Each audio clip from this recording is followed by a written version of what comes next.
going to be a more informal session than the typical board meeting, so it's kind of like an open mic session. So that you can just ask questions and ask to be recognized. It's kind of like what we did in the mission and vision meetings. One of the goals that we have for a district this year, it's one of the goals that both of our directors of administration or education submitted, was to increase communication across the district. And that was something that we talked about in the mission and vision statements. I believe the first one was that there was a general feeling that communication could be improved. So with that in mind, tonight we're going to take this opportunity to talk to you about an issue that's important to everybody, several issues. We'll cover a couple things tonight. We're going to talk a little bit about finances. We want to talk about communication. We want to talk about future plans. That's kind of pretty much what we'll get to. But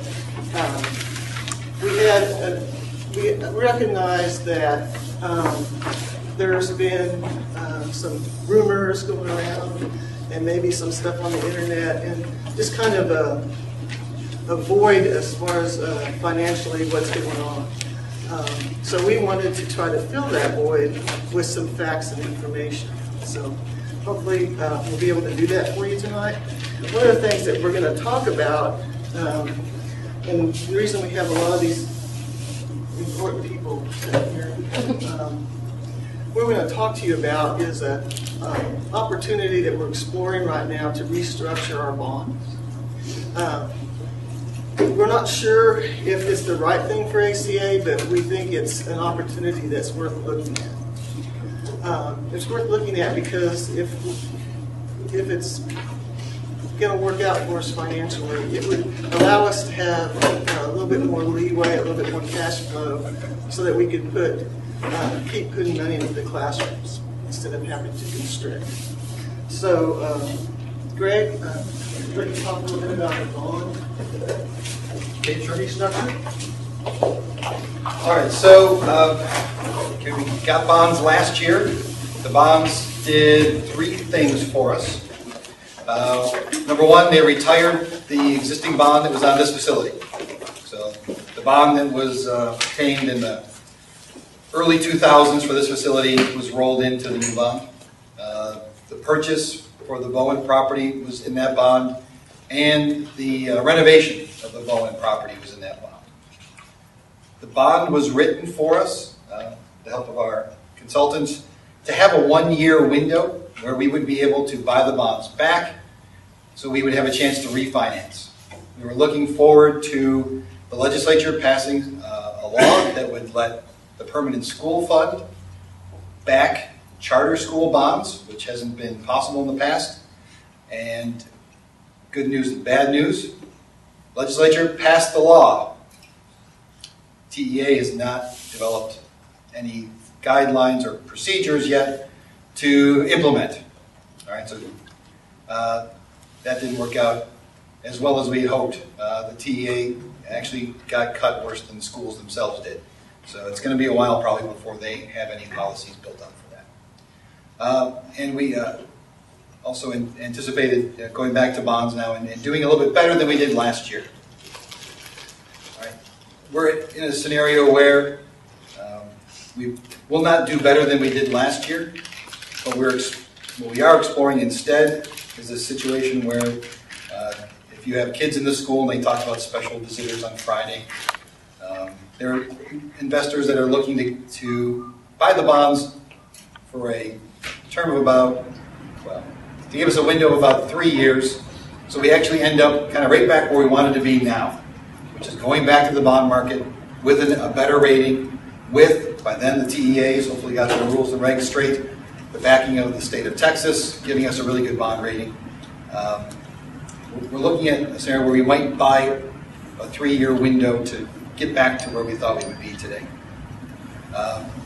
So those visitors that were in couldn't have come at a better time. I know on this campus, they assure us they didn't plan to have the Mission Arlington truck out front, loading up the canned goods when the investors came in. I'm not sure I believe you guys, but that was a nice touch. Thank you. So the the two gentlemen from the hedge fund that were here did a lot of smiling, a lot of nodding. They liked what they saw in the classroom. They liked what they saw, especially in the hallways. At least one of them has a kindergartner. You can almost see him picturing his kid walking around here. So it was a very positive meeting. But we have a lot of, when I say we, they have a lot of hard work though to do to get a deal structured. And one of our key consultants actually is flying in from Phoenix. He may squeak in here at the very end of our meeting. They're working hard for us to try to get that done for us. So what we'd like to do is, again, the bond we have, I think there's, I've heard, balloon payment, yeah. The bond was structured so that the first year would be a lower payment for us because we weren't going to fill the school the first year it opened. We were going to build up slowly. That's the way the bond was structured for this building too. In fact, it was a longer ramp-up period. I think it took 3 years for the bond here to ramp up. So the bond payments crept up over time here. We structured that bond similarly, so it was actually more aggressive. It was only basically 2 years, and it was pretty much there. But we structured that bond so that we wouldn't have to fill the school immediately. We could grow into the facility to some extent. To do that, to meet that new payment next year requires 5 new classrooms of kids. And there's room over there at the Bowen campus for 5 new classrooms of kids. With no new portable, we could probably pull it off if we had to do specials on the card and things like that. We'd leave that up to the creative folks that we have on our staff. Ideally, we do have free plumbing for a couple new portables over there. That may be part of the plan. But basically, our minimum goal for next year is to grow by 100 students, and we could meet our existing debt obligations doing that. But what we wouldn't be able to do, which we had hoped for, is be banking money towards a permanent facility instead of the portables.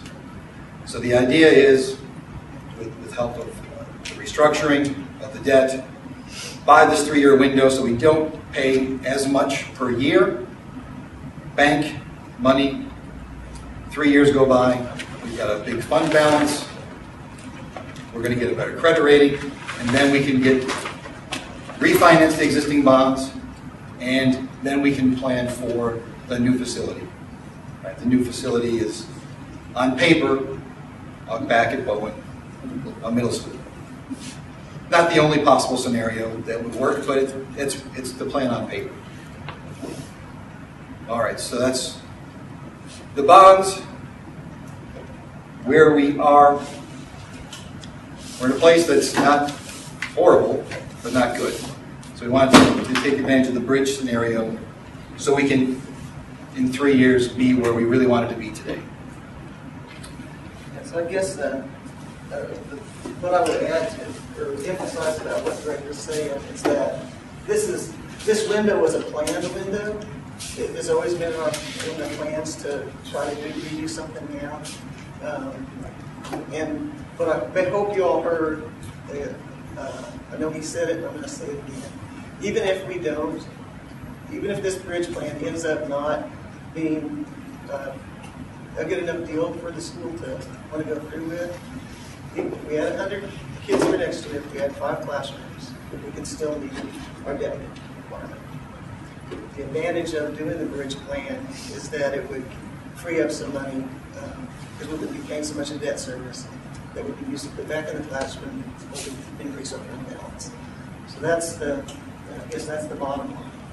Want to stop for questions on that, or we kind of move on to the topic? Yeah. I wanted to say a little bit more about just a few more statements here.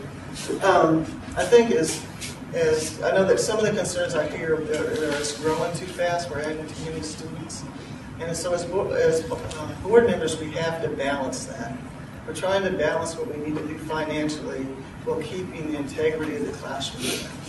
So we have to not grow so fast that our academics suffer. Although we realize by adding a lot of children that this STAR test coming up is going to be a challenge. It's a new test, it's a new challenge. But we're trying to balance, have controlled growth. We don't have enough grow so that we can keep going financially, but not so much that we lose the integrity of the school. So we kind of have to balance that and not let anything suffer, have money to put in the classroom. So you can see it's a juggling act. But we're trying to juggle the best we can. So we'll take questions. We need financial folks. Well, can everybody kind of introduce themselves? Ryan Garcia with Piper Jeffrey. We did the bond underwriting back in late 2010. Steve Perry with Wells Nelson and Associates with the advisor to the school. Jim Dan, I'm an educational consultant that works with schools, school districts to improve the operations, improve the finances, improve the communication.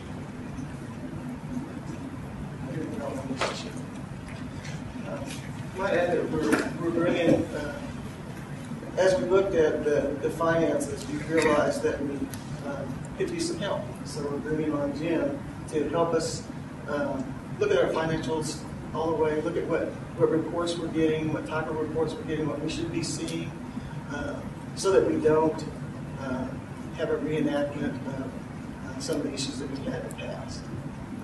So we'll let Jim talk a little bit more about his credentials and stuff. But take questions now about the finances. What's the current balance of the bonds and what's the balloon date? Okay, the current balance is like 16, I don't know the exact number. 16.4. Yeah, something like that. Like I said, about 3 for the purchase, about 8 for construction, and the rest was the retirement of the debt on this building. Okay. And when's the balloon? Next year is when it goes. We're paying about $850,000, I think, on it this year. Is that right, Missy? Yes. And it's 1.3 million next year, and it rises to 1.4 million after that, and it plateaus. Okay, so there's not a fixed end of the. I thought there was a balloon date in the near future where the. No, Where they have Can I to clarify retire. something? Yeah, It's not a balloon payment. Yeah, Okay. It was, do you want to explain how they structured it? Sure. Yeah, it's a little different in terms. It's not really a balloon. It's that you have payments initially that are low to make them affordable. As you're growing, they increase from 850 to $1.3 million next fiscal year, and then the following fiscal year they go to about 1.4 million. And we structured the bonds to be repaid over roughly 25 years, or 30 years. So at the end of 30 years, we will have paid off all the bonds. And that's a typical structure for a charter school or other schools. Are those just annual payments or monthly, or how does that work? The payments go to the investors every 6 months, but there is a contribution toward that 6-month payment being made every month. Okay. And Wells Fargo is kind of the intermediary between us and the bond. So there's like an escrow account you're paying it to? There's a trustee that holds those funds for us. Okay. You were talking about the TEA backing. Would they actually be co-signing, or what is that exact benefit of them being involved? They currently, for regular school districts, will back the bond with the permanent school fund. So it's insurance against default that the state is putting up collateral against. Okay. And up until the last legislative session, charter schools were not eligible for that. Okay. And I believe that was a priority for there's the Texas Charter Schools Association. That's the trade group, and they have a lobbying arm. That was one of their highest priorities, and they did finally get the legislature to pass it. It didn't seem fair to them or to us or probably anybody in this room that we get treated differently than a regular public school. So they did their part and passed the legislation, but at the same time, decimated maybe pushing it a little bit, but not too far, the staff at TEA. So I know some of the folks here have been working with the TEA trying to suggest ways they could implement and trying to help. It's not going to happen by our March 1st is when we need to have, it's when our window closes. Okay. If we don't do something by March 1st, then we have to live with the terms we've got, which we can do, but we have to live with them for 10 years. Oh. That's the next window for a call is 10 years. Okay. So the benefit then would be lower rates and better availability, but no actual funding towards. Right. The lower rates wouldn't come initially, no. that would be in 3 years, we're going to have a better credit rating, cash in the bank, that gives us that credit rating, and then we would have a better rate. We're going to definitely have a better credit rating. Can't promise a better rate because we don't know what. We know what the bond market's. Right. The benefits of TEA being involved would be effectively we have a better credit rating and better terms. Our goal is BBB- or better, and for the last set of bonds we were at BB+. Okay. Well, you know, Standard & Poor's downgraded a lot of people. And charter schools, along with the U.S. government and several other governments, were downgraded, a lot of charter schools. So we weren't alone in that. So that's the hope, is that 3 years from now, we'll be in a better position financially. So when the S&P looks at us, we'll get a higher bond rate, which would lower the interest rate on the bonds. Just like that. Yes. Jump in there, Bob. Say something. I'm not a financial person. I'm just I'm repeating what I've been told, hopefully accurately. All right, and one more thing. You were talking about the plan for next year with 5 new classrooms, 100 new students, and that we'll be able to meet our obligations with that. Does that, 2 things. What occupancy rate are you anticipating for that? Vacant seats, and what, if any, of the cuts from this year would you be planning to roll back, like everything that was cut early on to meet budget? As far as occupancy rate goes, we kind of built that in with 100. That's our minimum goal. It's 5 kindergartners, 4 kindergartners. Yeah, we think 20 kids. we're actually going to recruit 4 kindergartens here and 4 kindergartens at Bowen. That's more than 100 students.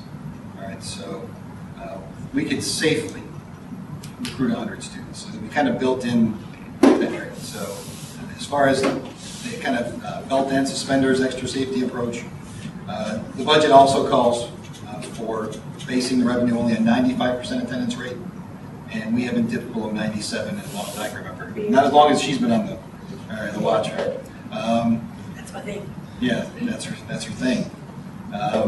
So there, we always end up with extra revenue because of that also, compared to what we budgeted for.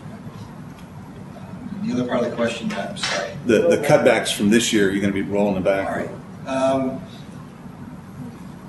The budget doesn't start here. Right? The budget's going to start with the new EDS, with the Director of Education, the business manager. That's going to be up to them to decide. With the leadership of the EDS, is our structure good the way it is? Was it good the way it was last year? Is it different than that completely?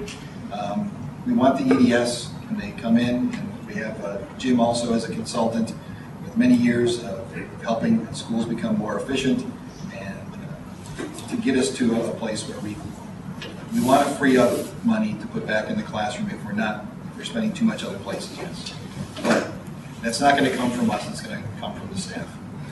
Just to clarify my question, I mean, when you're saying you need 100 students, there was quite a bit cut from the original budget for this fiscal year, I believe.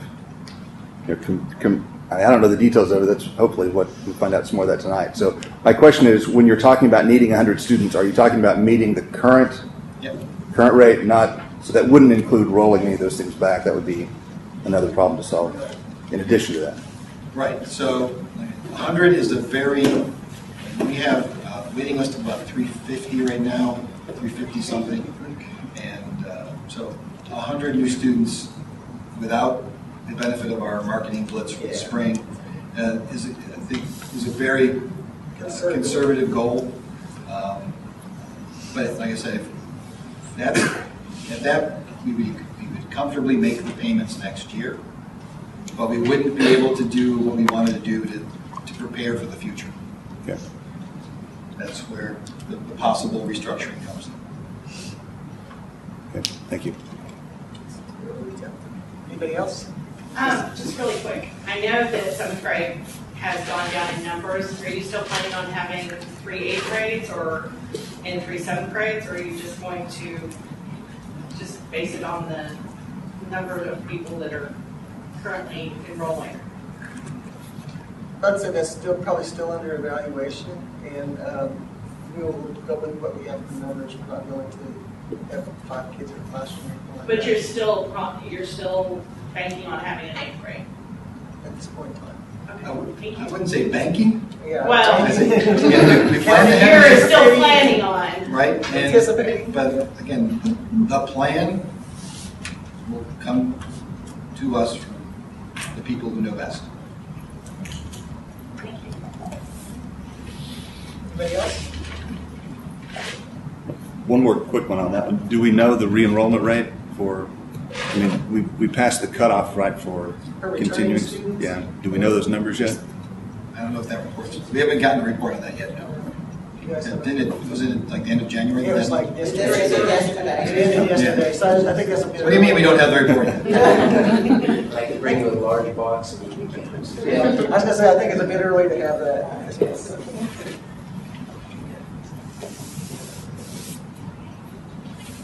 Those numbers will probably be discussed in a board meeting in the near future. Nobody else? Come on. You got all this time, power,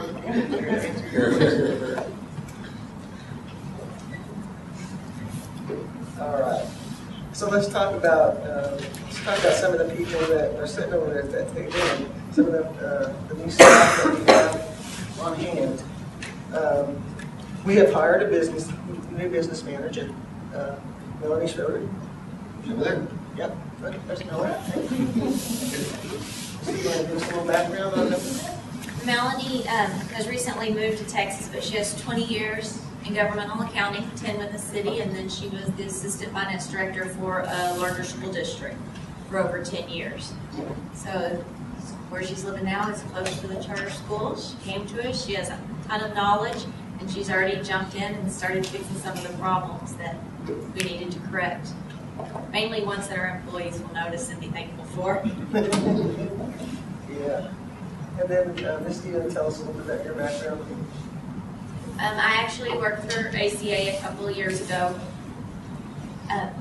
as the director of administration. So when the personnel change came in August, I came in to help get the year closed and then get a new budget in for this year. I've been working with the finance people to try to see where we want to go, directions of the bonds. And then there's Mr. Jim Dan. So you want to tell us a little bit about your background? I think you gave a little bit of some of my background. I've been in the education business for a long time. I retired from active school work about 10 years ago.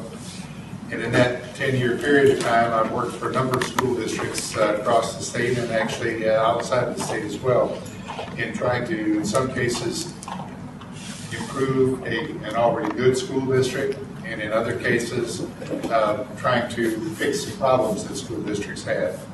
I spent 3.5 years off and on in El Paso as a chief financial officer out there. Ran a technology E-rate program for them. I worked for a year as chief of staff in Fort Worth ISD when Dr. Melody Johnson came in to that role.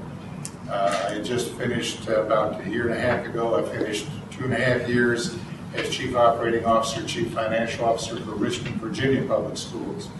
So I've had that experience. I have worked with the Texas Education Agency as a TEA monitor with the Forney Independent School District. It actually ended just yesterday. And previous to that, I had worked as the conservator or TEA in the Lancaster Independent School District.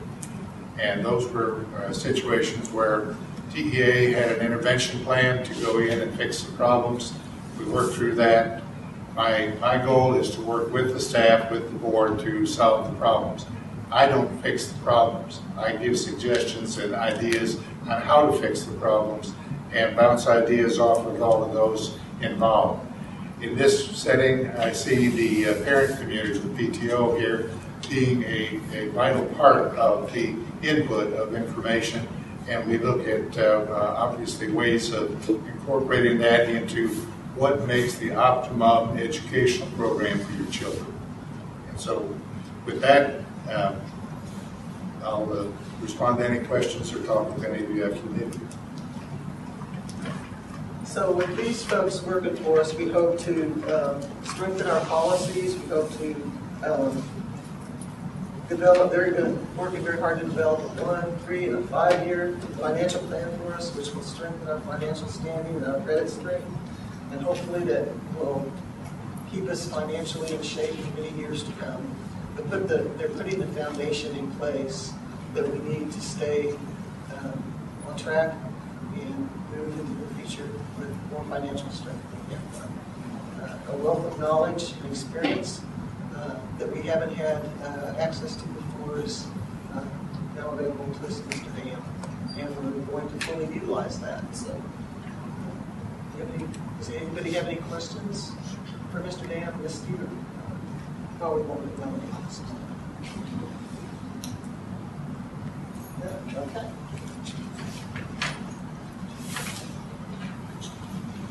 So communication was one of the other issues that we wanted to talk about tonight. This, having forums like this or through open mic sessions like this is one of the things that we're looking at.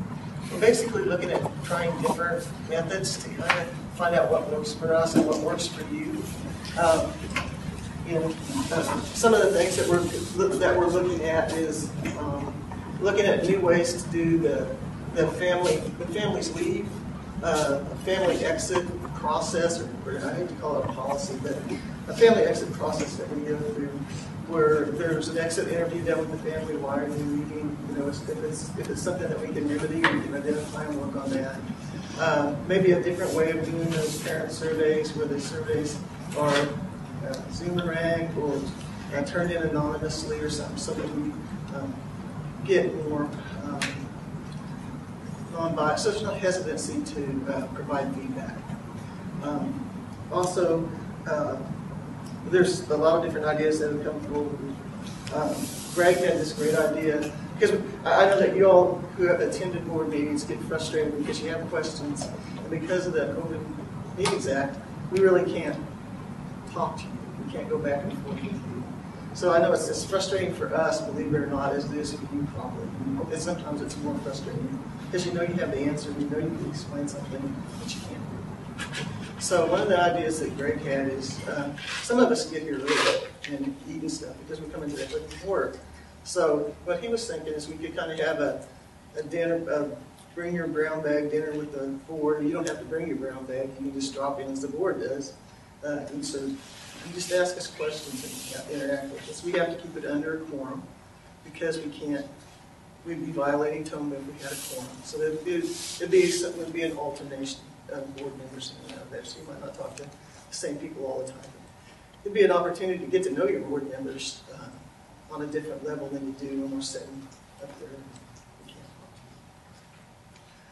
But also there's enhancements on the website that we're looking at, Facebook, and then of course some way for the board to have a Q&A on the website maybe, or maybe Facebook, I don't know.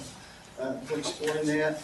And of course, if any of you had the opportunity to attend the EBS interviews, a lot of those people talked a lot about how they intended to communicate with the family. So of course, there'd be that communication coming via the EBS. So it's going to be one of our district goals to increase communication between the board and the community, you guys, the teachers, staff, and then also for the schools to increase their communication to you guys. So that's probably just. Anybody have anything to add to that? Elaborate? Okay.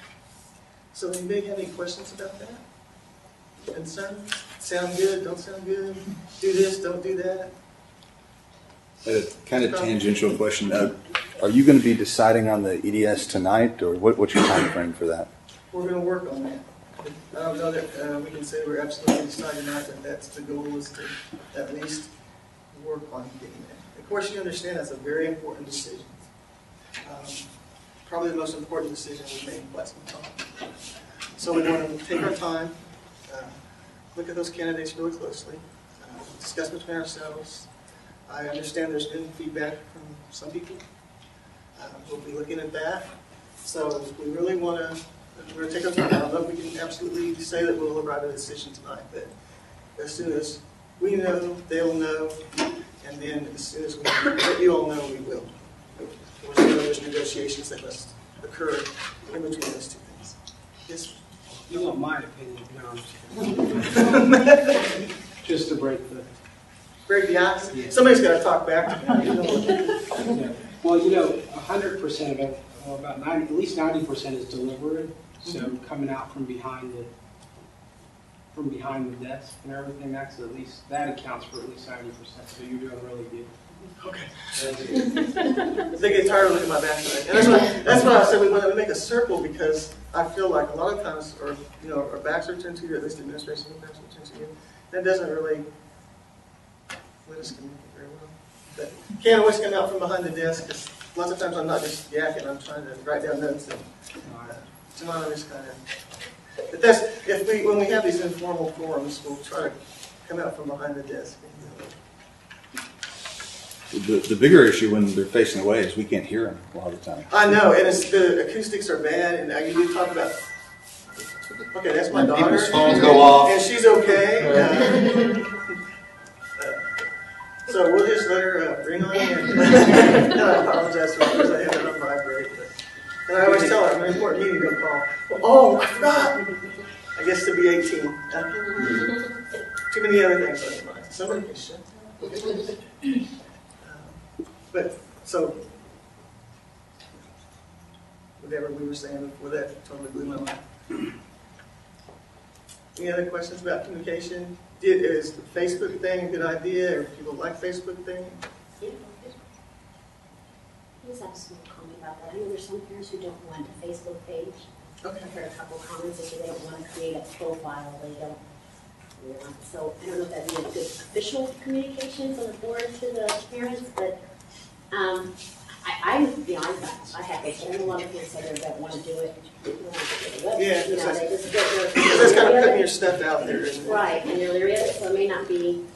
Would having kind of the same, maybe this, some of the stuff that comes up on Facebook, and having that put on the website? That might, As a Q&A on the website. You have the school website would be good for the official.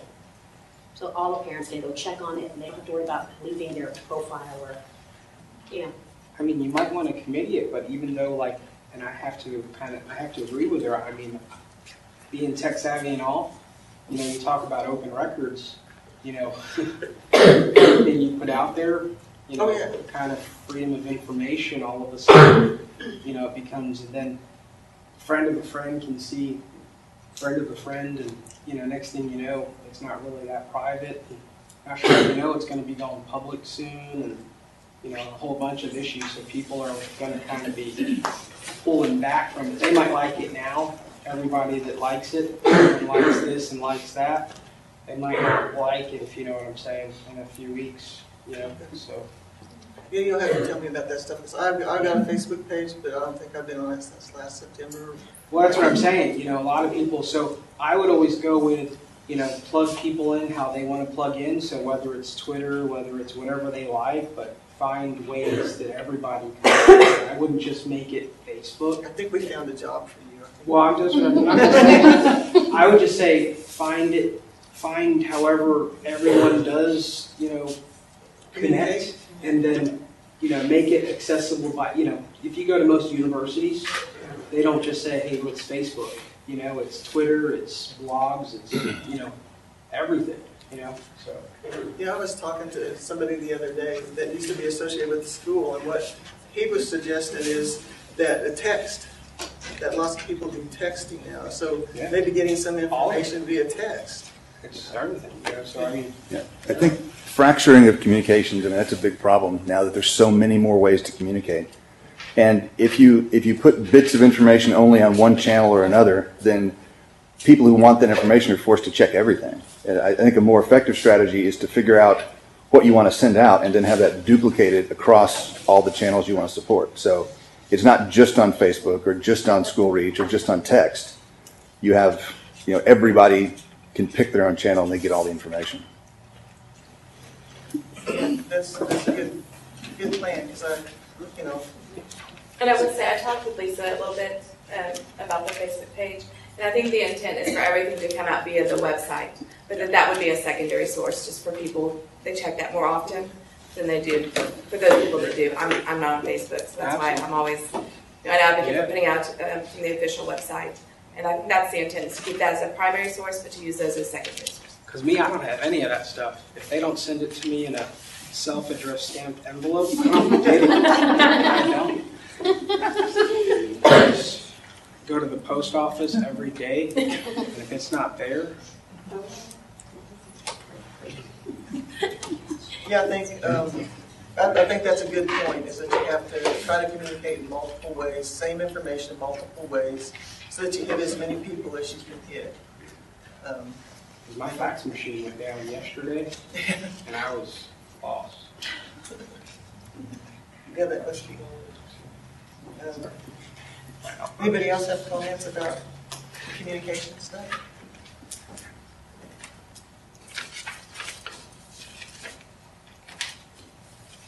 You need a snappy name for the brown bags. Yeah, we need something. We need brown bags. Brown baggers. Brown baggers don't. You need a snappier name. Snappy bags. I can think of some, but I won't say. Bag of board or something. Rags that are rag board, bag board. Just something like that.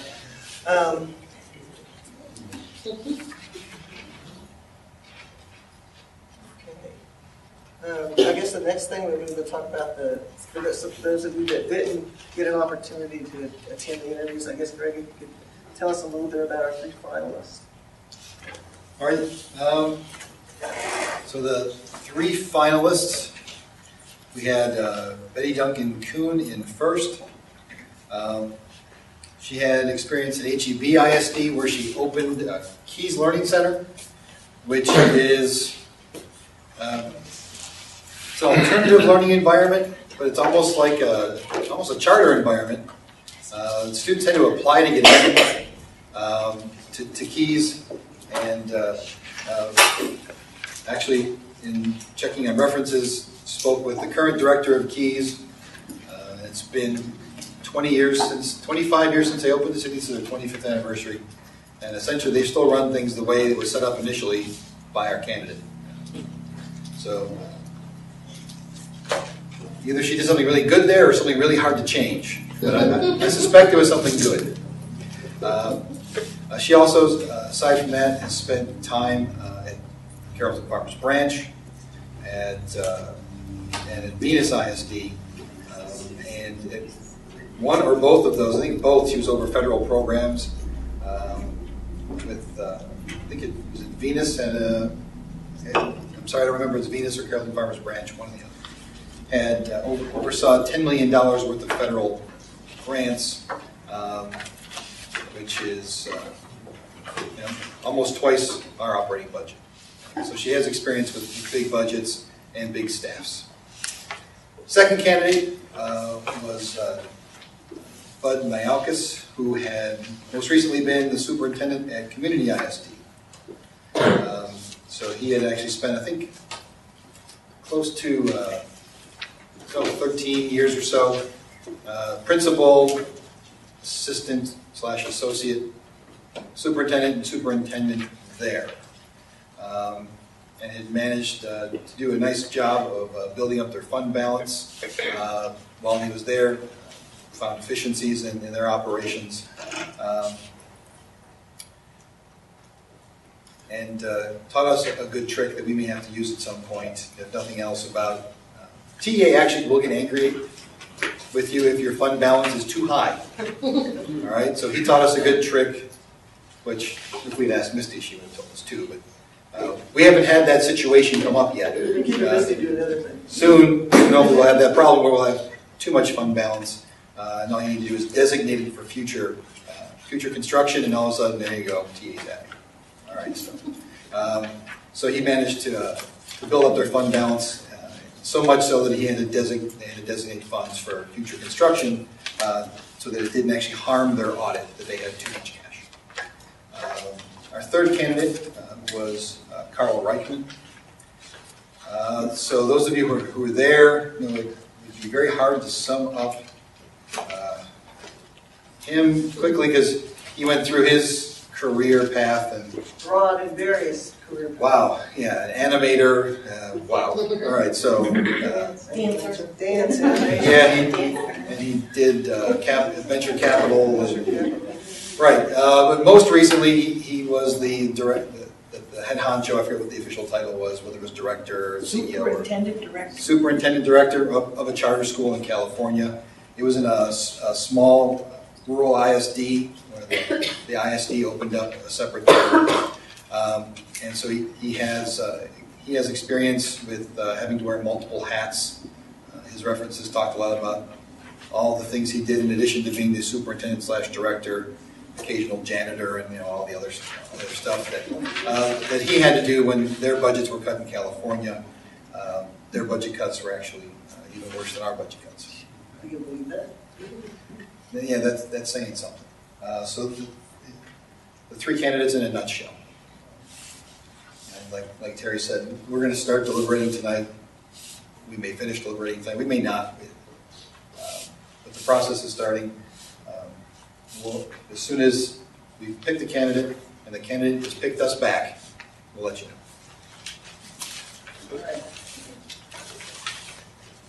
Okay, that pretty much covers the topics that we were going to discuss about. Does anybody have any questions about those candidates for Greg? Make Greg answer all the questions. So I guess what I wanted to end with is that, again, I want to implore upon you to be patient with us. I know that some of you have heard the growing pains thing and you really don't want to hear it anymore, but I want you to think about that. Think about we opened up an entire new school this year, a lot of new students and new teachers. The only time in our history that we've experienced anything like that was when we first opened this school. And trust me, it's a lot better this time. Okay? Well, a lot better, a whole bunch better this time. But still, it's a very new school with a very new school. So that we ask that you be patient and recognize that. We ask that you have reasonable expectations of it. And again, I want to implore you for your patience as we strive to continually improve the school. Know that your board is committed to keeping the bar high to maintain our regular curriculum, even though we're adding a lot of new students. We do not intend to lower the bar. It's just going to take us.